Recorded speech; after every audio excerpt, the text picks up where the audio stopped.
이거를 자, 그럼 마이크를 스미스파장님께 드리겠습니다.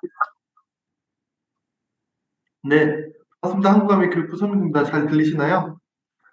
네, 어느 한 지역에서 큰 화면으로 제 얼굴을 보고 있다니 굉장히 민망하네요. 다 작은 화면으로 보고 계신데. 네, 오늘 이 시간에는 사전에 공지해드린 바와 같이 우리 면역 건강에 도움을 주신 마이크로바이옴에 대해서 함께 이야기 나눠보는 시간을 갖도록 하겠습니다. 바로 연결해서 그러면 진행해 보도록 하겠습니다. 네.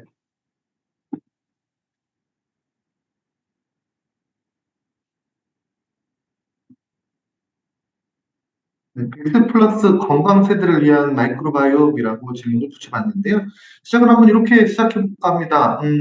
건강에 대한 이야기를 할 때 빼놓을 수 없는 것이 인간의 가장 기본적인 욕구, 바람이라고도 얘기를 하죠. 아, 사람의 수명이 아닐까라고 생각하는데요. 어, 저를 포함한 많은 분들께서 본인들이 생각하고 계신 아마도 수명이라는 것이 있을 거예요. 생물학적으로 사람은 언제까지 살 것인가 한번 고민해 보신 적이 있으신지 궁금합니다. 사람은 몇 세까지 살 수 있을까요? 지금 현재 기준으로 하게 되면 100세, 120세, 200세? 음, 질문을 좀 바꿔볼게요. 몇 세까지 사는 것보다 더 중요한 게 언제까지, 어떤 상황에서까지 살고 싶은가가 더 중요하지 않을까라는 생각하는데요. 저는 이때까지 살고 있습니다. 저희 가족, 저희 딸이 행복한 그 순간까지. 저는 또 이렇게도 생각해요. 저는 운동을 굉장히 좋아하기 때문에, 특히 스포츠 보는 걸 좋아하기 때문에, 제가 좋아하는 야구팀이 3번 연속으로 우승할 때까지, 또는 우리나라가 국가대표 축구 월드컵 나와가지고 축구가 3번 연속 우승할 때까지, 뭐 그때까지 살고 싶다라는 조그마한 바람이 있습니다. 제가 이런 바람을 얘기하니까 저희 직원이 영원히 살고 싶다라는 얘기다라고 얘기를 하더라고요. 이 정도 좀 힘들 수도 있겠지만 사람마다 자신의 바람이 있을 건데요. 사람의 생물학적 수명이라는 것은 시기에 따라서 약간씩 달라지고 있다라고 얘기를 합니다. 과학이 발달하면서 또 환경이 좋아지면서 수명이 계속적으로 늘어나는데요. 기원전 4세기 정도의 이 사람들의 수명, 그런저를 보니까 그리스인들의 평균 수명이 18세 정도 됐다라고 얘기를 합니다. 약간의 나이기 전에 죽었다라는 것이겠죠. 그 그리스인들이 생각했을 때, 그 당시 그리스인, 기원전 4세기에 18세 정도의 수명을 가지고 있었던 그들이 생각했을 때, 지금 현재 우리의 모습을 과연 상상할 수 있었을까? 선진국 국민들의 평균 수명 80세 전후라고 얘기를 하는데, 이게 가능한 일이었을까? 한번 생각해 보시면 좋으실 것 같고요. 조선시대 평균 수명은 40세 정도 됐다라고 얘기를 합니다. 19세기 중반에 유럽인들의 평균 수명 역시 45세, 60, 환갑이 되지 않았습니다. 그리고 전문가들의 의견으로는 지금 현재 기준, 지금 선진국의 한 80세 전후 정도로 수명이 있다, 수명을 사람이 산다라고 했을 때 2050년에서 2100년 정도에는 120살 정도의 수명을 나타낼 것이다라고 얘기를 합니다. 120세, 아직까지는 좀 먼 얘기인 것 같지만 실제로 우리 주변에 100세 이상의 분들도 많이 계세요. 독일 인구통계연구소 자료에 따르면 지난 60년간 선진국에서는 이 수명이 계속 늘어났다라고 얘기를 해요. 10년 주기로 했을 때 약 2.5년 정도의 수명이 증가됐고요. 이것을 한 1년으로 나누기 때문에 3달, 하루에 6시간씩 사람들의 평균 수명이 통계적으로 늘어났다라고 얘기를 합니다. 즉 하루하루 살면서 과학과 환경이 좋아지면서, 과학 기술과 환경이 좋아지면서 우리의 수명이 늘어났다라고 생각하시면 될 것 같고요. 우리가 센티네니언이라고 얘기를 합니다. 100세 이상의 사람, 전 세계적으로 45만 명 정도 있다라고 얘기를 하는데요. 1990년대 이 센티네니언들이 9만 5천 명이었던 것을 보게 되면 짧은 기간에 4배 정도 늘어난 수치를 볼 수가 있습니다. 이 기간에 세계 인구 한 52억에서 74억 정도로 40% 난지 늘었다라고 얘기를 하죠. 그만큼 지금 하루하루가 과학이 많이 발전하기 때문에 건강을 관리하는 게 중요하지 않을까라는 생각이 듭니다. 또 하나의 문헌자를 찾아보니까 재밌는 게, 사람의 수명이 늘어났어요. 사람의 수명이 늘어났는데 노화는 빨라졌다라는 아주 재밌는 또 결과를 볼 수가 있습니다. 이게 어떤 의미일까요? 수명은 늘어났는데 노화는 빨라졌다. 그만큼 환경의 영향을 많이 받는 시점이 지금이다라고 설명을 드릴 수가 있겠죠.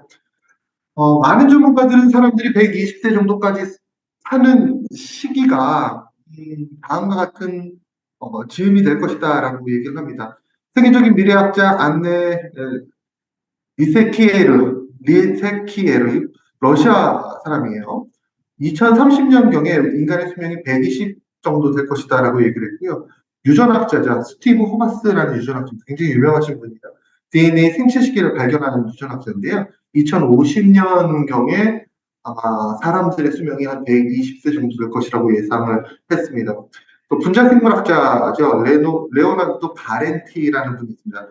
장수 유전자를 이분은 발견을 했어요. 시트루인이라는 단백질의 일종인 장수 유전자를 발견한 이분 같은 경우는 2070년경에 사람의 수명이 아마 120세 정도 되지 않을까라고 예상했습니다. 120세 시대를 요 정도 예측했던 사람이 있다면 아니다. 유전공학이 계속적으로 발달하고 있다. 헬스케어 산업이 성장하고 있다. 또 많은 기업과 석학들이 연구를 하고 있기 때문에 조만간에 사람은 영생을 할 수 있을 것이다 라고 얘기하시는 분이 계십니다. 미디어 재벌이죠. 러시아의 드미트리 이치코프 같은 경우에는 30년 내로 인간이 영원히 살 수 있을 거로 100% 확신한다라는 얘기를 했고요. 또 이 다음 분이 아주 재밌는 분이세요. 레이 퍼스와일이라는 분이 계십니다. 우리에게는 기술의 엔지니어로 많이 알려진 분인데요. 이분이 어떤 말을 했냐면 2045년 정도까지 생존하게 되면 사람은 불로불사가 가능하다라는 얘기를 했어요. 죽지 않고 오랫동안 건강하게 살 수 있다는 것이죠. 어찌 보면 좀 허황된 얘기지만 이 레이 커즈와일이라는 분의 이력을 보면 이게 결코 허황된 얘기는 아니라고 저는 생각합니다. 미래학자이자 구글의 엔지니어였던 레이 커즈와일은 에디슨 이후에 최대 발명가라는 호칭을 가지고 있습니다. 이 레이 커즈와일이 발명한 것이 우리 일상 속에서도 많이 활용이 되고 있는데 대표적으로 스캐너를 이분이 개발했고요. 집에서 IPTV 많이 보시죠. 뭐 지니야 뭐뭐뭐 해줘. 내비게이션에도 음성 명령을 많이 드리잖아요. 이 음성 인식을 처음 개발한 분도 레이 커즈와일이라는 분입니다. 또 리딩북을 개발했고요. 좀 놀랍게도 전자피아노라고 우리가 칭해지는 것들이 있잖아요. 신티사이저. 이분이 처음으로 개발했던 분이라고 설명을 드릴 수가 있습니다. 굉장히 좀 석학이시죠. 또 창의적인 생각을 많이 하시는 분이에요. 이분이 그간 미래를 예측했던 그 적중률이 무려 86% 정도 된다라고 얘기를 해요. 이분이 했던 얘기, 2045년까지 생존할 수 있다면 특이점이 와서 사람은 영생할 수 있다.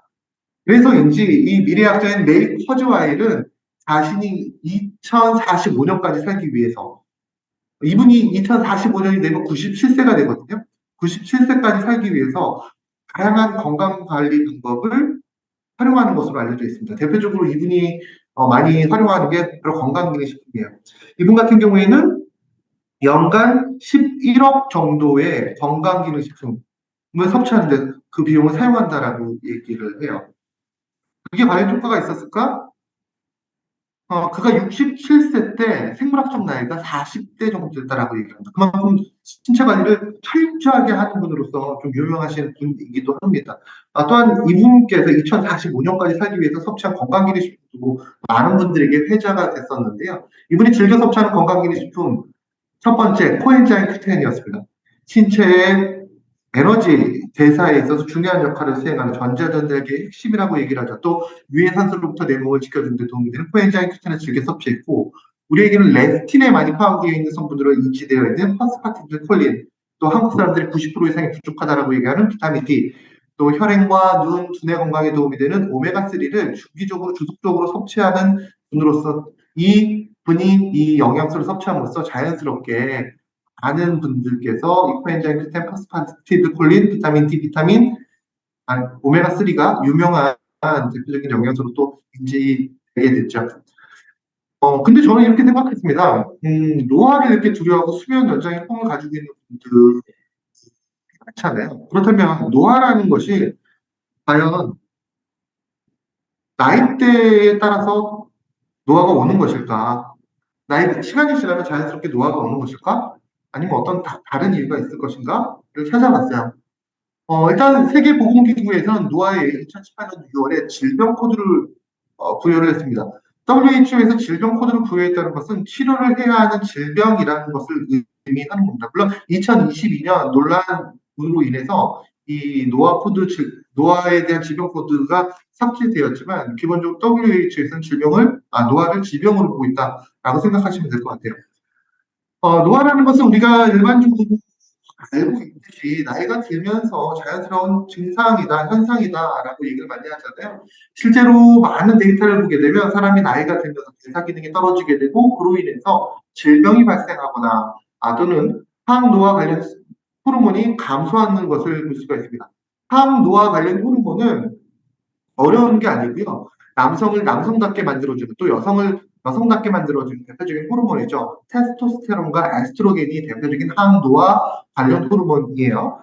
또 아이들에게 있어서는 성장을, 성인들에게 있어서는 휴식을 주는 피로를 회복시켜주는 데 도움이 될 수 있는 성장 호르몬 역시도 항노화 관련 호르몬이라고 얘기를 하는데 이런 호르몬이 나이가 들어감에 따라서 자연스럽게 떨어지기 때문에 사람들이 노화라는 것은 늙는다라는 것은 결과적으로 시간의 흐름에 따른 프로그래밍이다라고 얘기를 많이 했습니다. 그런데 얼마 전에 발표된 연구자를 보게 되면 이 내용이 좀 다른 생각을 가진 분도 계시다는 것을 확인할 수가 있었어요. 2019년도 미국 스탠퍼드대에서 발표된 자료예요. 네이처 메디슨에 발표된 내용인데요. 인간이 80세 이상 산다고 가정했을 때 노화가 시간에 따라서 서서히 증가되는 것이 아니다. 그럼 어떻게? 특정 시기에 노화가 부스팅되는 것을 확인할 수 있었다. 그 나이가 34세, 60세, 78세에 특히나 노화가 가속화되는 것을 확인할 수가 있었다. 즉, 이 얘기는 노화라는 것이 시간이라는 부분에 있어서 굉장히 중요한 그 매개가 있지만 노화, 네, 노화라는 것은 특정 환경에 의해서, 즉 외부 입자에 의해서 많이 발현될 수 있다는 것을 확인할 수가 있었습니다. 즉, 이 얘기는 우리가 우리 신체를 어떻게 관리하느냐에 따라서, 어떻게 가꾸느냐에 따라서 노화가 빨리 올 수도 있고 노화가 천천히 올 수도 있다라는 얘기가 되는 거겠죠. 사실 이 얘기는 우리가 상식선에서 많이 알고 있는 내용이에요. 그런데 우리 주변에 있는 분들 중에서 같은 나이임에도 불구하고 나보다 더 늙어 보이시는 분도 계시고 더 젊어 보이시는 분도 많이 계시잖아요. 그런 것도 이런 환경의 영향으로 노화가 가속화되거나 감소되는 그런 현상이 아닐까라는 생각을 해봅니다. 저도 그런 경우를 간간히 봅니다. 제 친구 중에서 요즘에 연락을 하지 않죠. 나이가 들었으니까. 유명한 연예인들이 몇 명 있어요. 예컨대 저랑 동창인 연예인 친구가 송승헌이라는 친구. 믿기지 않으시겠죠. 송승헌보다 늙어 보이는데 송승헌 되게 어려 보이던데 같은 나이에 늙어 이런 차이가 있다는 거죠. 또 다른 동창 같은 경우는 김희선. 같이 중학교 때 과외를 같이 받았던 그 친구도 있는데 물론 연락은 지금 안 하죠. 네. 그 친구도 저보다 젊어 보이잖아요. 그래서 결론적으로 노화라는 것은 내가 어떻게 관리하느냐에 따라서 굉장히 많이 달라지게 된다라고 설명을 드릴 수가 있습니다. 즉 자신이 오래 사시고 건강을 유지하기 위해서는 자신이 그만큼 잘 관리를 해야 된다라는 얘기가 되겠죠. 자신을 관리함에 있어서 가장 중요한 몇 가지 요소가 있는데요. 그 대표적인 요소 중에 하나가 바로 면역이라는 요소이고요. 또 항산화 관리, 또 근력 관리라고 설명을 드릴 수가 있습니다. 앞서 제가 항노화 관련 호르몬이라고 얘기를 드렸습니다. 나이가 들어감에 따라서 항노화 관련 호르몬이 감소됩니다라고 얘기를 드렸는데 이 호르몬이 신체에서 어디서 가장 많이 나올까? 우리 신체의 호르몬 최대 분비 기관은 근육이라고 얘기를 합니다. 근육이 적당하게 존재를 해야 하지만 신체 최대 호르몬 분비 기관인 근육에서 마이오카인이라는 물질이 나와서 사람의 건강 물론 젊음을 유지시켜줄 수 있다라고 얘기를 하죠. 그래서 항산화, 운동, 면역 관리가 이 건강을 관리하는 데서 굉장히 중요한데 오늘 이 관리 중에서 면역과 관련되어 있는 부분에 대해서 좀 얘기를 해 보도록 하겠습니다. 면역이라는 것은 기본적으로 신체 내부에서 또는 외부에서 발생하는 여러 가지 인자로부터 내 몸에 구석구석을 지키는 또 세포를 지키는 것을 우리가 면역이라고 얘기를 하고요. 면역을 좀 분리를 해보게 되면 크게 세 가지로 나뉠 수가 있습니다. 물리적인 면역이라는 것, 선천적인 면역이라는 것, 후천적인 면역이라는 것으로 나뉠 수가 있는데 물리적 면역이라는 것은 말 그대로 신체 내부와 외부를 구분하는 그 벽을 의미합니다. 피부도 될 수 있고요. 또 세포와 세포 사이를 구분하는 그 공간도 될 수 있습니다. 그 물리적 장벽이 튼튼해야지만 신체 내부 외부에서 발생하는 여러 가지 인자들이 신체에 영향을 주지 못한다. 이게 바로 물리적 방어의 개념의 장벽, 그 면역이다라고 설명을 드릴 수가 있습니다. 선천적 면역이라는 것은 부모님으로부터 특히 어머님으로부터 물려받는 면역을 우리가 선천적 면역이라고 얘기를 하고요. 후천적 면역이라는 것은 체득에 의한 경험에 의해서 경험을 통해서 얻는 면역을 우리가 후천적 면역이라고 얘기를 합니다. 앞서 얘기 드렸듯이 물리적 장벽이라는 것은 피부라든지 점막이에 해당이 된다라고 설명을 드릴 수가 있습니다. 우리가 점막 같은 경우는 소화기 점막이 있죠. 또 코 속에도 점막이 있죠. 외부에 어떤 먼지라든지 이물질들이 이 점막에 들러붙어서 산모에 의해서 밖으로 밀려나올 때 우리가 이게 물리적 장벽에 의한 면역 반응이다라고 설명을 드릴 수가 있습니다. 이런 부분도 있고 선천적 면역 같은 경우에는 태어나면서부터 기본적으로 가지고 있는 본능적으로 가지고 있는 그런 면역 물질을 말합니다. 대표적으로 백혈구라든지 대식세포 외부에 어떤 인자들이 있었을 때 이 인자들을 어떻게 식균 작용을 통해서 제거하는 인자를 우리가 대표적으로 선천적 면역의 한 종류를 보고 있고요. 그 다음 선천적 면역 물질로 꼽히는 것은 NK세포와 T셀이라는 것이 있습니다. NK셀과 T셀. 우리 신체에서 가장 스마트한 면역 물질 중에 하나입니다. 신체를 유영하고 다니다가 외부 인자가 신체에 해를 줄 인자를 발견하게 되면 그 인자를 제거하는 그런 물질을 우리가 NK셀, T셀이라고 얘기를 합니다. 최근에는 이 NK셀에 대한 관심이 굉장히 높아졌죠. 내추럴 킬러 세포라고 얘기를 합니다. 어떤 문헌자를 보니까 건강한 사람과 건강하지 못한 사람들의 이 체내에 NK세포의 차이점을 한번 조사한 내용을 봤더니 건강하신 분과 건강하지 못한 분 체내에 NK세포의 농도는 거의 비슷했습니다. 그럼에도 불구하고 한 사람은 건강하고 한 사람은 건강하지 못한 이유는 건강하신 분들이 NK세포의 활성도가 굉장히 높았다는 거, 이동성이 굉장히 높았다는 거. 즉 이동을 많이 한다는 것은 막 바리바리 움직이면서 주변에 있는 나쁜 애들을 다 제거한다는 의미가 되는 거예요. 그에 반해서 건강하지 못하신 분들 같은 경우는 이 활동성이 떨어진다는 겁니다.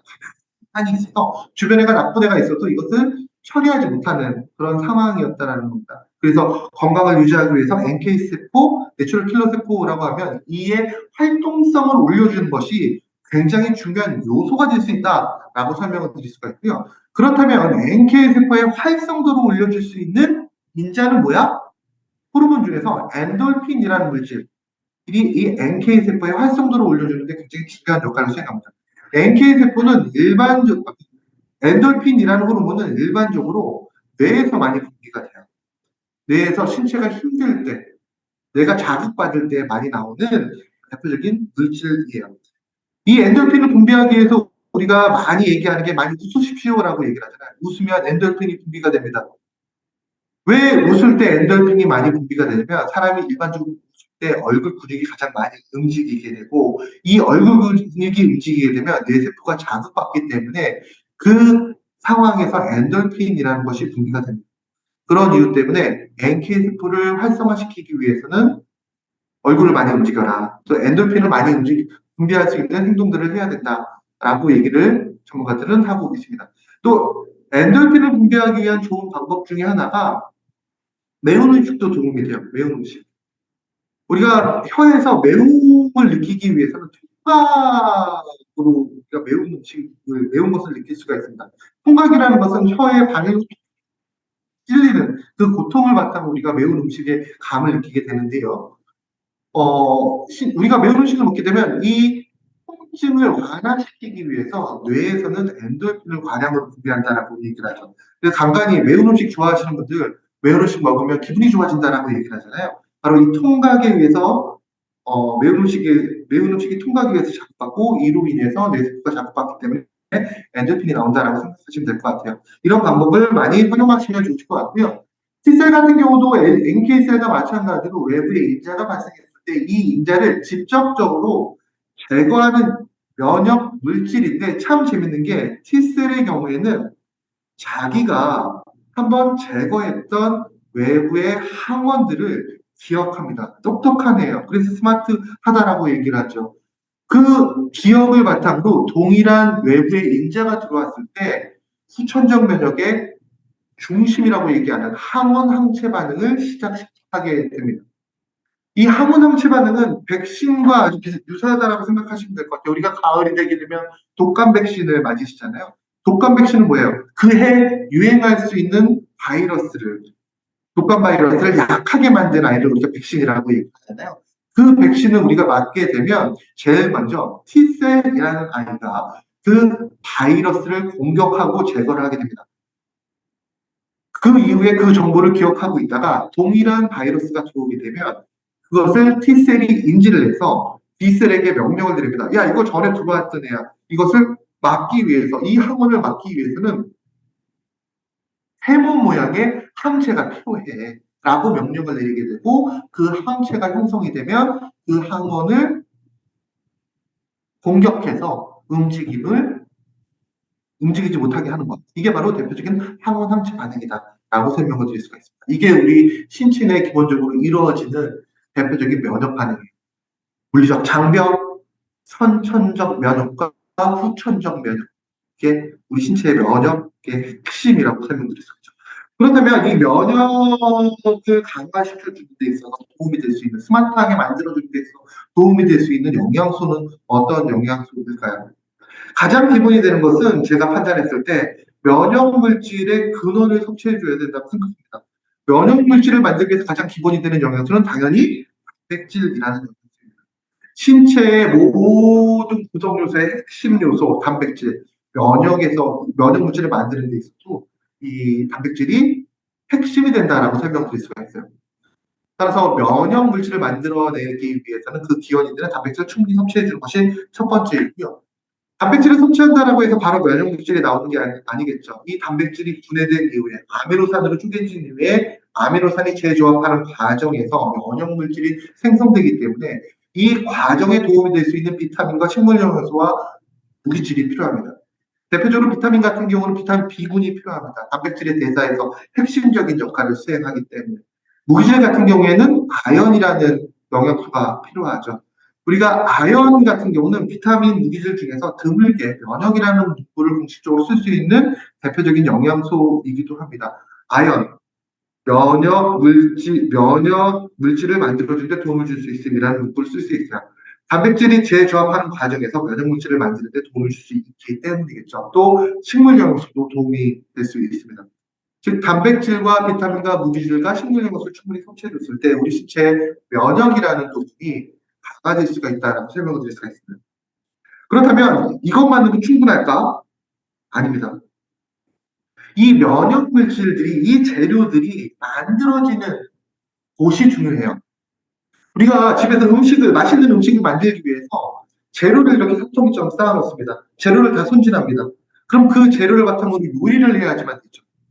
단백질과 비타민과 무기질을 이라는 것은 요리를 할 때 재료에 속하는 건데 이 재료를 어떻게 요리해서 면역 물질을 만들 것인가. 요리하는 데 있어서 가장 중요한 곳이 어디야? 바로 주방이라는 곳이잖아요. 그럼 우리 신체에서도 이 면역 물질을 만들어주는 주방이 필요하다는 겁니다.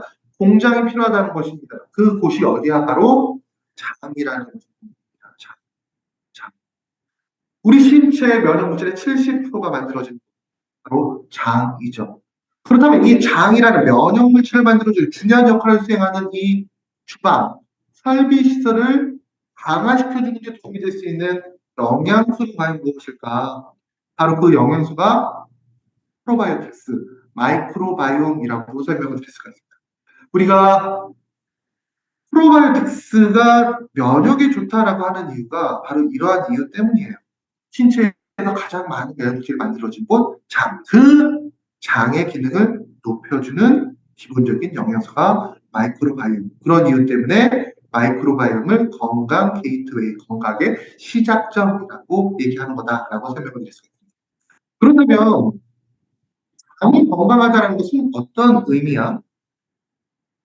주변에 있는 단백질과 아연과 많은 물질들을 잘 융합해서 면역 물질을 만들어주는 그 장 환경은 어떤 환경이야?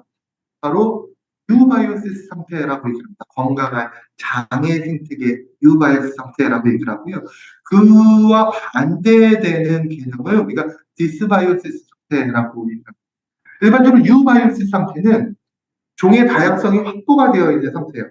종의 다양성이라는 것은 유익균도 있고요, 준강균도 있고요, 유해균도 동시에 존재하는 그런 장내 환경을 말합니다. 단지 차별성이 있다면 유해균이 존재하지만 유익균이 좀 더 우세한 환경, 장 환경을 우리가 유바이오시스 상태라고 설명을 드릴 수가 있습니다. 반대로 디스바이오시스 상태라는 것은 유익균이 우세한 것이 아니라 유해균이 우세한 장애 환경을 디스바이오시스 상태라고 얘기를 하죠. 유바이오시스 상태와 디스바이오시스 상태의 비율, 우리 신체 내 적정균의 비율을 보게 되면 보통 좋은 장의 경우에는 그 유익균이 25% 정도 비율적으로 차지하고 있고요. 중간균이 한 60% 정도 차지하고 있고 유해균이 15% 정도 차지하고 있습니다. 제가 이 비율을 말하는 이유는 기본적으로 소비자분들께서 생각하시기에 장의 환경이 좋다라는 것은 유익균이 굉장히 많아야 된다라고 생각하시는 경우가 왕왕 있습니다. 근데 실제로 장의 환경을 봤을 때에는 그 유익균이 25% 정도만 돼도 지금 보시는 건강한 장의 생태계를 유지할 수 있다. 즉, 프로바이오틱스의 장점이 여기 있다는 거예요. 일반적으로 종합비타민 물질, 기능성 허브 같은 경우 2개월 정도 섭취했을 때 그 가치를 느낄 수 있다고 합니다. 하지만 프로바이오틱스는 참 드물게도 그보다 더 빠르게 장이 좀 나아진 것을 느낄 수 있잖아요. 그 이유가 뭘까? 짧은 시간 섭취한 이 프로바이오틱스가 빠르게 장 내에 유익균의 비율을 25% 수준으로 약간 조정해 줌으로써 전반적인 장 환경을 개선시켜 줄 수 있기 때문이다 라고 설명을 드릴 수가 있습니다. 이 얘기는 긍정적인 측면도 되지만 부정적인 측면도 될 수 있습니다. 왜 부정적이야? 어제와 그제 그 전날 장의 환경이 좋았지만 결과적으로 내가 어느 한순간 장의 환경이 좋지 않을 경우에 순간적으로 이 25%의 유익균의 비율이 떨어질 수 있는 확률이 있다는 겁니다. 그럼 당연히 유해균의 비율이 올라가게 되고 순식간에 좋았던 장의 환경이 안 좋아질 수도 있다는 거죠. 그런 이유 때문에 프로바이오틱스라는 것은 식생활이 완전히 개선되지 않는 이상에는 평생의 식생활의 동반자로서 꾸준히 섭취하는 것이 바람직하다라고 설명을 드릴 수가 있습니다. 꾸준히 섭취해주면서 장의 환경을 개선해야지만 장 환경뿐만 아니라 신체 전반적인 면역과 관련되어 있는 부분에도 도움이 될 수가 있다라고 설명을 할 수가 있겠죠. 그렇다면 장의 환경, 건강한 장의 환경이란 무엇일까요? 종의 다양성이 있는 거예요. 근데 종의 다양성이 있는 것을 어떻게 확인할 수 있어? 유저 여러분들은 기본적으로 마이레파이 뉴트라이트 테스트를 하시게 되면 종의 다양성이 제일 처음에 나오니까 할 수 있겠죠. 근데 소비자분들이나 마이레파이 뉴트라이트를 잘 모르시는 분들이 선뜻 그 테스트를 진행할 수 있을까? 자신은 어떤 상황인지 모르는 상황에서 그 테스트 이전에 이런 자료를 보시면 좀 확인하실 수가 있어요. 장에서 나온 결과물, 우리가 변이라고 얘기를 하죠. 이 변을 통해서 자신의 지금의 현 장의 상태를 어느 정도 유추해 볼 수가 있습니다. 지금 보시는 건 브리스톨 스케일이라고 얘기를 합니다. 영국에 있는 브리스톨 지역에 있는 의사분께서 발표하신 내용이에요. 장과 변의 상태를 확인할 수 있는 지표로서 지금 많이 활용이 되고 있죠. 브리스톨 스케일은 총 7가지 형태의 변의 모양을 제시를 하고 있습니다. 1번에 가까울수록 수분이 부족한 변, 일반적으로 마른 변, 변비와 같은 변이라고 얘기를 하고요. 7번에 가까울 변일수록 묽은 변, 설사에 가까운 변이라고 설명을 드릴 수가 있습니다. 가장 이상적인 변의 형상은 3번과 4번이에요. 3번과 4번. 매일 아침마다 내가 보는 변이 3번과 4번이라면 조금 장의 상태가 괜찮다, 종의 상태가 괜찮다라고 설명을 드릴 수가 있겠죠. 이것뿐만 아니라 색깔로도 우리가 그 장의 상태를 확인할 수가 있어요. 변의 색깔로. 검은 변을 본다는 것은 소화기 상부에서 출혈이 있다는 것을 의미하고요. 혈변을 보는 것은 소화기 하부에서 장애 상태에 장애 출혈이 있다는 것을 의미합니다. 그리고 회색변을 보는 것은 일반적으로 지방의 흡수가 잘 일어나지 않는다는 것이고요. 녹변을 보는 것은 소화효소에 문제가 있다는 것을, 과도하게 분비가 되거나 잘 제의를 수행하지 못한다, 제흡수가 되지 않는다는 것을 의미합니다. 이런 변의 색깔과 성상을 통해서 장애 상태를 기본적으로 확인할 수가 있는데, 얼마 전에 이 브리스톨 스케일과 연관지어서 재밌는 자료가 하나 발표가 됐습니다. 일반적으로 브리스톨 스케일은 과거에는 그냥 단순히 변의 형상을 통해서 장의 상태를 확인할 수 있다라는 정도였는데, 이 문헌자료를 보게 되면 적정한 스케일, 즉 적정한 타입이 아닐 경우에는 지금 보시는 바와 같이 종의 다양성이 떨어진다라는 내용을 봤어요. 즉 변이 누른 경우, 변이 딱딱한 경우, 결론적으로 이 금의 장에 프로바이오틱스의 종의 다양성이 떨어지기 때문에 관리가 필요하다라는 것을 확인한 그런 문헌 자료라고 생각을 드릴 수가 있습니다. 일상적인 생활 속에서 내가 변을 적절하게 보지 못한다 라고 생각하신다면 한 번쯤 마이르바이 리트라이트 테스트를 한번 해보는 것도, 마이르 테스트를 진행하는 것도 괜찮지 않을까라는 생각을 해봅니다. 왜 많은 문헌 자료에서 눈변을 본다는 것, 또 딱딱한 본다는 것이 종의 다양성이 떨어질 때 나오는 대표적인 현상이라는 것을 알 수 있었기 때문에 이런 부분 참고해 주시면 좋으실 것 같고요. 또 우리 신체 전반적인 부분에 도움이 되기 위해서, 장의 건강을 지키기 위해서는 기본적으로 다음과 같은 디스바이어스를 만들 수 있는 생활 습관을 버리는 것이 굉장히 중요한데, 이 중에서 일반적으로 가장 큰 문제가 되는 것은 알게 모르게 섭취하고 있는 항생제, 또 환경오염 물질 등이 가장 큰 문제가 된다라고 생각을 드릴 수가 있습니다. 또 우리가 너무 좋아하고 있는 설탕이라든지 인스턴트 식품 같은 경우에도 종의 다양성을 떨어뜨리는 가장 대표적인 원인이기도 하죠. 또 과도한 유축이라든지 수면 부족, 알코올, 수면 같은 경우도 종의 다양성을 떨어뜨리는 요인이기 때문에 이러한 요인을 완전히 제거해주면 좋겠지만, 이 요인들을 제거해주지 못할 경우에는 당연히 프로바이오틱스를 규칙적으로 섭취해줌으로써 장의 상태를 유지할 수 있는 방법을 선택하는 것이 바람직하다라고 설명을 드릴 수가 있습니다. 디스바이오스 상태가 되면, 종의 다양성이 떨어지게 되면 유익균이 당연히 감소하겠죠. 그래서 염증 반응이 많이 늘어나게 되고요. 그리고 장 누수 증후군 발생률이 증가되게, 그러니까 프로바이오틱스가 장내 충분하게 되면, 마이크로바이옴 균형이 든든하게 되면 장관 내 단세지방산의 양이 늘어나게 되고요.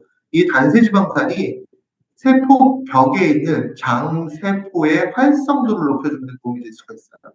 그래서 장벽이 서로 쫀쫀하게 붙을 수 있도록 도움을 줄 수가 있습니다. 쫀쫀하게 붙는다는 것은 결속력이 강화되는 것. 지금 화면에서 보시는 것처럼 틈이, 아구가 딱딱딱딱 맞아가지고 빈틈이 없게 만들어진다는 거지. 그런데 만약에 우리가 종의 다양성이 떨어져서 간세지방산이 생성이 떨어질 경우에 장벽 세포는 에너지 활성도를 잃게 되고, 당연히 세포와 세포 사이에 간극이 발생하게 되고, 그 간극을 타고 장에 있는 여러 가지 변폐 물질들이 신체 내로 유입이 되면서 여러 가지 문제를 일으킬 수가 있습니다. 이게 바로 대표적인 장누수 증후군의 원인이다라고 설명을 드릴 수가 있습니다. 여성분들 중에서 변비 심하신 분들의 경우에는 피부에 트러블이 많이 발생합니다. 그리고 두통이 나는 경우가 왕왕 있습니다. 왜 그럴까? 저 간극을 타고 변이 변폐될 때 나오는 가스, 대표적으로 아모니아 가스 등이 세포 간극 사이로 유입되게 되면서 피부에서 발현되거나 아니면 뇌에서 뇌세포가 산소와 반응하는 것을 차단시켜주기 때문이다. 그로 인해서 두통이 발생하는 거다라고 설명을 드릴 수가 있습니다. 사실 장누수 증후군은 장 상태가 안 좋았을 때 나오는 가장 대표적인 원인 증상 중에 하나이고요.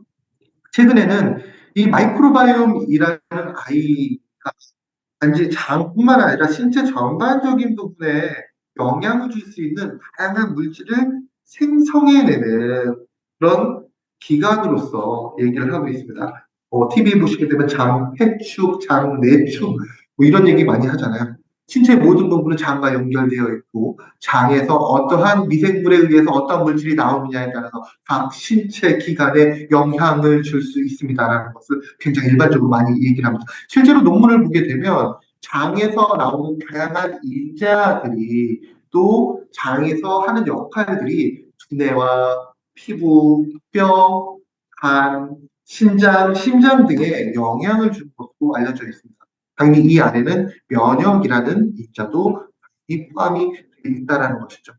이러한 이유 때문에 최근 들어선 장이라는 부분을 단지 장으로 보는 것이 아니라 프로바이오틱스를 단지 그냥 단순한 프로바이오틱스로 보는 게 아니라 마이크로바이옴이라는 굉장히 넓은 개념으로 보고 있는 것이다 라고 설명을 드릴 수가 있습니다. 마이크로바이옴에 대한 얘기 굉장히 많이 하잖아요. 우리 신체에 존재하고 있는 미생물의 생태계를 마이크로바이옴이라고 얘기하면서 신체의 모든 부분에 마이크로바이옴이 존재합니다. 그 마이크로바이옴이 어떻게 비율적으로 존재하느냐에 따라서 건강 상태를 표시할 수 있습니다. 라고 얘기를 합니다. 그 마이크로바이옴의 95%가 존재하는 곳이 어디야? 바로 장입니다. 당신의 마이크로바이옴의 환경을 개선시키고 싶습니까? 그럼 95%의 마이크로바이옴이 존재하고 있는 장의 환경을 개선하시면 신체 전반적인 부분에 도움이 될 수 있습니다. 라고 하는 이유가 바로 이런 때문에. 그렇다면 장 다음으로 마이크로바이옴이 많은 곳은 어디일까요? 구강이라고도 얘기를 하고요. 구강.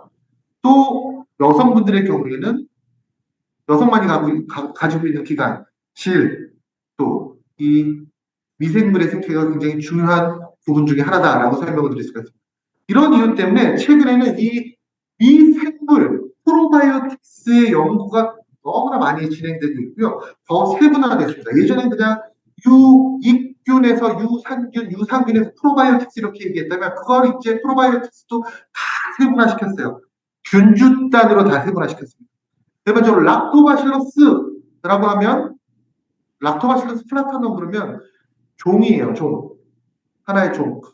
근데 이거를 락토바실러스 또 뭔가를 다 분리를 해서 그 종마다의 특성을 찾아내고 그 특성에 맞게 도움이 될 수 있는 다양한 제품들을 만드는 게 지금 현재의 모습이다 라고 설명을 드릴 수가 있습니다. 자, 그렇다면 특징적으로 최근에 들어 많이 알려지고 활용되고 있는 균주 몇 가지 보도록 하겠습니다. 지방과 관련되어 있는 부분이에요. 우리나라 사람들이 건강기능식품 섭취하는 첫 번째 이유, 처음으로 건강기능식품을 어떻게 접했습니까? 라고 물어보면 많은 분들께서 저는 체지방 관리를 위해서 건강기능식품을 접했습니다. 라는 얘기를 굉장히 많이 하시는데요. 그 체지방 관리에 도움이 될 수 있는 프로바이오틱스를 한번 보도록 하겠습니다. 어떤 프로바이오틱스가 락토바실러스 플란타눔 KY1032라는 균주입니다. 이 KY1032라는 균주는 지방세포 형성 억제에 도움이 되는 것을 문헌 자료를 통해서 확인할 수 있었어요. 인체 적용 실험도 진행한 걸로 확인되었습니다. 체지방 감소에 도움이 된다라는 얘기를 일반적으로 많이 하죠. 그런데 일반적으로 신체 내에 존재하고 있는 체지방을 연소시켜주는 개념은 아닙니다. 정확한 워딩은 지방세포 형성 억제에 도움이 되는 겁니다. 우리가 CLA라는 영양소 같은 경우 신체에 존재하고 있는 체지방을 연소시켜주는 개념이고요. 이 KY1032라는 락토바실러스 플란타넘 균주는 새로운 지방세포가 만들어지는 것을 막아주는 데 도움을 줄 수 있는 역할을 수행한다. 차별성이 분명히 있죠. 그래서 평소에 체지방과 관련되어 있는 부분에 고민이 있으시다면 섭취해 보실 수 있는 대표적인 균주이고요. 또 락토바실러스 퍼바터스 HY7601이라는 균주의 경우에는 콜레스테롤과 관련되어 있는 부분에 유의미한 연구 자료가 굉장히 많습니다. 체지방 문제가 있으신 분들 거의 동시에 콜레스테롤 관련되어 있는 문제가 많기 때문에 두 가지 복합물을 함께 섭취하신다면 체지방과 콜레스테롤 조절에 도움이 될 수 있는 그런 역할을 기대할 수가 있겠죠. 물론 균주단의 제품들도 기본적으로 종단의 제품이 가지고 종단의 영양소가 가지고 있는 기본적인 기능, 정장작용이라든지 장의 그 장 내에 음식물의 영양적 가치를 올려줄 수 있는 기능은 당연히 수행할 수가 있다는 겁니다. 즉 HY7601과 KY1032라는 이 두 가지 균주는 장 건강과 더불어서 콜레스테롤과 지방 관련돼 있는 부분에 고민이 있으신 분들에게 추천드릴 수 있는 대표적인 균주라고 설명을 드릴 수가 있죠. 또한 여성 건강에 도움이 될 수 있는 균주도 최근 들어서 많이 알려져 있죠. 앞서 제가 장 다음으로 마이크로바이옴이 가장 많은 곳, 바로 질이라고 얘기를 드렸잖아요. 여성만의 이너 헬스케어에 그래서 프로바이오틱스가 많이 이용이 되고 있는데요. 대표적인 프로바이오틱스로 많이 꼽히는 게 바로 LA14, 락토바실러스 아시도필러스 LA14와 락토바실러스 아시도필러스 LCFM이라는 균주를 많이 활용하고 있습니다. 일반적으로 질염이라는 것이 발생 원인이 여러 가지 있겠지만 가장 흔하게 발생하는 이유 중에 하나가 pH, 즉 질 내의 pH의 변화 때문입니다. 정상적인 건강한 질 내 pH는 3.5에서 4.5 사이가 가장 이상적이다라고 얘기를 하는데요. 일반적인 활동을 통해서 이 질 내 pH에 문제가 발생할 경우에 우리가 질염이라는 것이 발생할 수도 있어요. 이 질염이라는 것은 여성분들에게 있어서는 굉장히 감기와 같은 그런 질병이라고 알려져 있죠. 감기와 같이 어느 순간 왔다가 또 어느 순간 사라지는, 또 어느 순간 오게 되면 불편함을 주는 대표적인 게 바로 질염이라고 얘기를 하는데요. 이 질염이라는 부분에서 pH 산도에 문제가 있다면 락토바실러스 아시도필러스 LA14와 NCFM이라는 균주가 도움이 될 수 있다라고 설명을 드릴 수가 있습니다. 이 균주들의 가장 큰 특징은 일단 생존력이 굉장히 강하다는 것, 그리고 또 하나 질 내에 정착성이 좋다라는 것. 이 두 가지가 가장 핵심적인 부분이겠죠. 질에서 잘 살 수 있기 때문에 질의 산도를 유지시켜주는 데 도움이 될 수 있다. 실제로 여성 건강, 이너 헬스케어를 위한 프로바이오틱스의 중요성이라는 부분의 문헌자료를 보게 되면 이 선택 기준이 나와요. 기본적으로 그 질 내의 생존력이 높아야 된다. 잘 들러붙어야 된다라는 의미죠. 그걸 통해서 pH를 유지시켜 줄 수 있는 그런 기능을 가지고 있어야 된다라고 얘기를 합니다.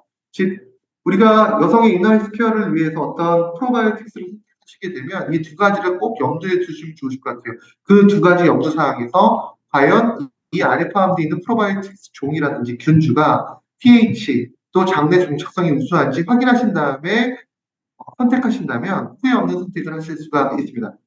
이 NCFM이라는 균주를 보게 되면 질에서도 정착성이 굉장히 좋은데 제일 먼저 알려진 것은 장내 정착성 때문이에요. 장내 정착성이 그 어떤 프로바이오틱스보다도 굉장히 높다라고 설명을 드릴 수가 있습니다. 세포 실험한 내용이에요. 보시게 되면 A, B, C, D가 있죠. 빨간색 같은 경우가 이게 장세포예요. 장세포.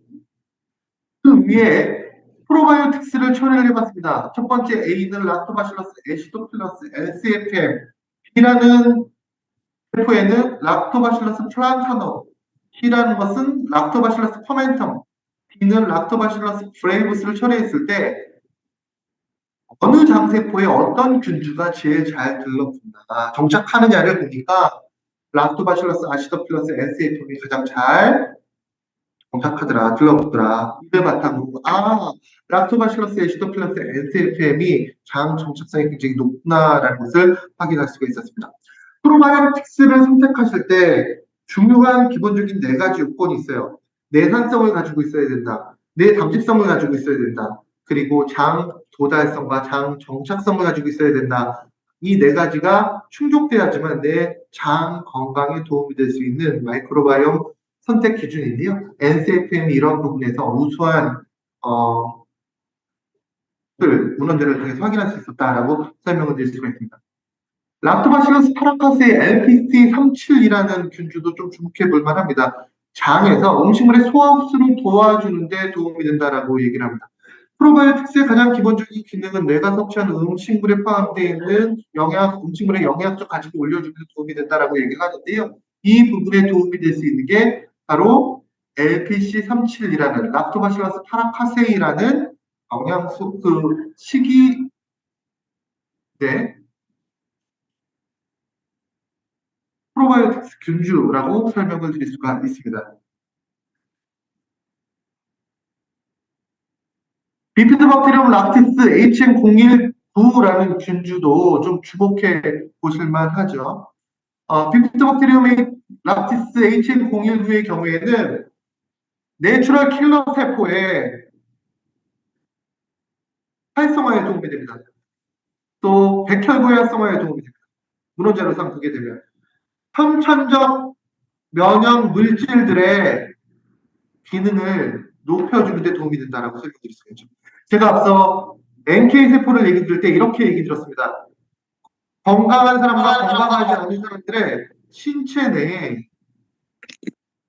내에 면역 세포, NK 세포, 내추럴 킬러 세포의 농도는 비슷하다. 하지만 건강한 사람과 그렇지 않은 사람의 차이점이 있다면 건강하신 분들은 NK 세포의 활성도가 높기 때문에 이 하나의 NK 세포가 넓은 지역을 움직이면서 외부의 물질을 처리할 수 있다라고 얘기했죠.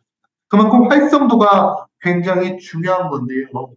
비피도박테리움 락티스 HN012라는 프로바이오틱스가 바로 이러한 NK 세포와 백혈구, 선천적 면역 물질의 활성도를 올려주는 것을 문헌 자료를 통해서 확인할 수 있었다는 것을 우리가 볼 수가 있었고요. 또 피드박테리움 락티스 BL04라는 균주가 있습니다. 균주의 경우에는 상기도 호흡과 관련되어 있는 부분에 많은 문헌 자료를 확인할 수가 있었습니다. 최근 들어서 미세먼지라든지 꽃가루가 많이 날리게 되는데요. 이런 부분에 이런 호흡기 관련되어 있는 부분에 어려움을 겪는 분들에게 도움이 될 수도 있다라는 문헌 자료를 확인할 수가 있었고요. 또 지금까지 소개해드린 이 균주들의 경우에는 외국에서 좀 많이 알려진 그런 균주였어요. 근데 지금 보여드릴 몇 가지 균주 같은 경우는 외국보다는 국내에서 좀 더 많이 알려진 균주라고 생각하시면 될 것 같아요. 국내에서도 특히 연망 카페에서 좀 많이 알려진 균주예요. 연망 카페. 아이를 둔 어머니들이 특히나 많이 찾는 균주들이라고 생각하시면 될 것 같아요. 락토바실러스 루테리 LF1072라는 균주의 경우에는 염증과 관련되어 있는 부분에 유의미한 역할을 수행하는 것으로 문헌자료상 확인할 수가 있었고요. 비피도박테리움 락티스 LM1017은 피부 건강과 관련되어 있는 부분에 유의미한 역할을 수행하는 것을 문헌 자료를 통해서 확인할 수가 있었습니다. 그리고 마지막으로 국내에서 좀 더 좀 많이 알려진 스트레프토코커스 서머필리스 LM1012라는 균주도 좀 얘기 드리고 싶습니다. 본디 스트레프토코커스 서머필리스라는 균주의 경우에는 장 내에 전반적 환경을 개선시켜주는 데 도움이 되는 것으로 알려져 있습니다. 락토바실러스 균주가 일반적으로 소장에서 그 역할을 수행한다라고 얘기를 하고요. 비피더박테리움 같은 경우는 대장에서 그 역할을 수행하고 스트레프토코커스는 소장과 대장이 아니라 그냥 전체적인 환경에 도움이 되는 것으로 알려져 있었는데요. 최근 들어서는 스트레프토코커스 서머필러스 종의 경우 염증과 관련되어 있는 부분 또는 각과 관련되어 있는 부분에 도움이 되는 것으로 많이 알려져 있다라고 설명드릴 수가 있습니다. 다양한 문헌 자료를 통해서 하나하나의 균주의 특성을 설명드린 이유는 프로바이오틱스 균주라는 것이 최근 들어서 단지 그냥 장만 보실 것이 아니라 신체 전반적인 부분에 중요한 역할을 수행한다는 부분을 인지하시면 좋겠다라는 의미에서 드린다라고 설명을 드릴 수가 있습니다. 자, 그렇다면 뉴트리라이트의 프로바이오틱스 플랫폼도 한번 보도록 하죠. 다양한 제품들이 존재해요. 여기는 마이르바이 뉴트라이트 6종의 제품들은 빠져 있습니다. 그냥 균주단의 제품을 부각시키는 기본적인 5가지 제품군을 좀 소개해 드릴 예정인데요. 밸런스이딘 365와 밸런스이딘 이미니티는 가장 기본적인 제품, 법한적인 기준의 제품으로서 인지하시면 좋으실 것 같습니다. 즉 남녀노소 누구나 섭취할 수 있는 제품이라고 생각하시면 된다는 것이죠. 편하게. 그런데 보편적인 2가지 제품이 있는데요. 색이 분명합니다. 차이점이 분명하다는 것이죠. 밸런스이딘 365 같은 경우는 5가지 균주가 포함이 되어 있습니다. 그리고 83억의 균주를 가지고 있어요. 5가지 균주를 보게 되면 HN019, NCFM, BL04, LA14, LPC37이라는 균주가 있습니다. 근데 또 하나의 보편적인 제품인 밸런스이딘 이미니티 제품을 보게 되면 8가지 균주에 50억 균주가 포함이 되어 있습니다. 2가지 보편적인 제품을 가지고 있는 브랜드. 균주가 전혀 다르다라는 색을 가지고 있습니다. 균주가 전혀 달라요. 비슷한 균주가 없다는. 이게 어떤 의미냐면 한국 사람들의 장애 환경이 정말 다양합니다. 그 다양한 환경에서 좀 더 보편적인 제품을 세분화시켰다라고 생각하죠. 하나의 예로 국내에 나와 있는 제품들을 보게 되면 균주가 동일한 제품들이 굉장히 많아요. 한 브랜드의 제품. 예를 들어서 빨간 통에 있는 제품과 노란 통에 있는 제품과 초록 통에 들어가 있는 한 브랜드의 제품이 있어요. 근데 이 제품들은 세 가지의 색깔, 빨간색, 노란색, 초록색이 다 균주가 똑같아요. 그리고 함량이 똑같아요. 그런데 왜 색깔을 일부러 분리해놨어? 그 제품을 보게 되면 빨간색 같은 경우는 동일한 균주에 비타민C가 들어가 있어서 비타민C와 함께 섭취할 수 있는 프로바이오틱스이고요. 노란색 같은 경우는 동일한 균주에 비타민 D가 들어가 있습니다. 비타민 D와 함께 섭취할 수 있는 프로바이오틱스라고 설명드릴 수가 있습니다. 기업 입장에서 보면 굉장히 편하겠지만 제품을 선택하시는 분들의 입장에서 보면 어떻게 보면 기만이라고 저는 생각을 할 수 있을 것 같아요. 만일에 빨간색 통을 섭취했는데 속이 안 좋아. 그럼 이분 같은 경우는 노란색이나 초록색 통 먹어도 속이 안 좋을 수밖에 없습니다. 왜? 동일한 균주이기 때문에. 균주 따위 제품들은 다 기능이 다르거든요. 조금씩 분원자료에서 보게 되면. 뉴트라이트는 그런 부분을 감안해서 전 제품, 특히 보편적인 제품 두 가지를 전혀 다른 균주로 만들었다는 거. 혹시나 밸런스 있게 365 제품을 기본적으로 추천드리지만 이 밸런스 있게 365 제품의 만족도를 좀 더 올렸으면 좋겠어. 아, 이것보다 좀 더 좋은 제품이 나에게 맞는 제품이 있었으면 좋겠어. 라고 했을 때 한 번쯤 도전해 볼 수 있는 제품, 밸런스 위든 이미니티 제품, 전혀 다른 균주를 가지고 있기 때문에 반대의 상황도 가능하겠죠. 또 유효성과 편의성도 다릅니다. 밸런스 위딘 365 제품 같은 경우에는 스틱형 제품이고요. 밸런스 위딘 이뮤니티 같은 경우는 캡슐형 제품입니다. 사람에 따라서 스틱을 좋아할 수도 있고요. 또 캡슐을 좋아할 수 있기 때문에. 저 같은 경우는 집에 있을 때는 스틱을, 회사에 나오거나 출장을 가게 되면 캡슐을 섭취하는 편이에요. 그게 더 편하기 때문에. 또 이런 분도 계실 수 있겠죠. 난 밸런스 위딘 이뮤니티가 더 좋은데 저건 캡슐이네. 캡슐이 없었으면 좋겠어요. 그러면 캡슐을 벗겨서 섭취하시면 됩니다. 밸런스 있는 이미지 제품과 밸런스 있는 슬리피 제품이 포함되어 있는 캡슐은 그냥 말 그대로 캡슐일 뿐이고요. 기능성을 가지고 있지는 않습니다. 그냥 기호성과 편의성을 높이기 위한 수단이라고 생각하시면 됩니다. 기본적으로 지금 보시는 제품들에 포함되어 있는 균주들은 내 산성과 내 담집성을 가지고 있기 때문에 특별한 코팅 기술 없이도 장까지 살아갈 수 있다는 장점을 가지고 있다고 설명을 드릴 수가 있습니다. 밸런스 위빙 W도 한번 볼까요? NCFM과 LA14 HN001이라는 균주가 포함되어 있습니다. 요 균주는 HN001 빼고는 밸런스 위딘 365 제품과 비슷한 균주네요. 맞습니다. NCFM과 LA14 같은 경우는 밸런스 위딘 365 제품에 있습니다. 하지만 그 함량에 큰 차이를 나타내게 된다고 설명드릴 수가 있습니다. 밸런스 위딘 365 제품은 기본적으로 HN019, NCFM, BL04가 히어로 균주라고 해서 메인 균주이고요. LA14, LPC37은 부가적인 그런 균주라고 생각하시면 돼요. 적은 수는 아니지만 그에 반해서 밸런스 위딘 W는 NCFM, 특히 LA14가 메인 균주라고 생각하시면 될 것 같아요. 락토바실러스 균주가 일반적으로 생존력이 높습니다. 질에서 이너케어를 위해서, 이너스케어를 위해서 그런 부분을 반영해서 새로운 균주와 더불어서 그 배합비를 조정한 제품이라고 생각하시면 될 것 같아요. 밸런스인 슬리피스나 락토바실러스 복합물 HY760과 KY1031을 가지고 있기 때문에 일반적으로 장 건강과 더불어서 나의 체지방 관리를 원하시는 분들에게 도움이 될 수 있는 제품이다라고 설명을 드릴 수가 있습니다. 전혀 다른 균주로 그런 이유 때문에 섭취하시는 분들이 다른 가치를 가질 수가 있는 그런 구성으로 되어 있는 게 바로 뉴트리라이트 프로바이오틱스 플랫폼이라고 설명을 해 드릴 수 있을 것 같아요. 저는 밸런스긴 365와 이미니트를 즐겨 섭취합니다. 두 가지 균주로. 왜? 종의 다양성이 있는 게 가장 좋은 거기 때문에. 다양한 종의 다양성을 내 장에 함께 하시면서 이 건강한 삶을 좀 누려보시면 어떨까라는 생각을 해 보면서 오늘 준비한 내용을 마치도록 하겠습니다. 오늘 양해 부탁드리겠습니다. 지금 환경이 굉장히 많이 좀 울리는, 오늘따라 유난히 좀 울리는 것 같고요. 밖에서 잡음이 굉장히 좀 많이 들어오는 것 같아가지고 좀 중간중간에 좀 불편함이 사운드에 있으셨을 거라고 생각을 합니다. 그 부분 좀 양해 부탁드리고요. 다음에는 줌이 아닌 오프라인 또 대면 교육을 통해서 좀 이 제품을 좀 더 자세하게 설명드리도록 하겠습니다. 저는 대면 교육을 굉장히 선호하는 편입니다. 어디 내려가면 대면 교육을 하게 되면 차 시간을 뒤로 미루면 되거든요.